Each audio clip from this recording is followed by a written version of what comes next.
Azərbaycan Respublikasının prezidenti İlham Əliyev İran İslam Respublikasının prezidenti Məsud Pezeşkiyana başsağlığı verib. Oxu Az Azərtacat istinadən xəbər verir ki, başsağlıqda deyilir.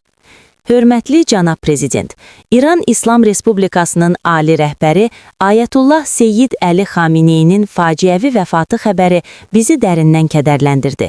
Bu ağır itki ilə əlaqədar sizə, mərhumun ailəsinə və dost İran xalqına dərin hüzünlə başsağlığımızı ifadə edir, səbr və dözüm arzuluyuruq. Ayətullah Seyyid Əli Xameneyi uzun illər ərzində İran dövlətinin və cəmiyyətinin həyatında mühüm rol oynamış, ölkəsinin siyasi və dini həyatında xüsusi yer tutmuş şəxsiyyət olmuşdur. Onun vəfatı İran üçün böyük itkidir. Bu çətin gündə dost və qardaş İran xalqına sülh, sabitlik və əminamanlıq arzuluyuruq. Allah rəhmət eləsin.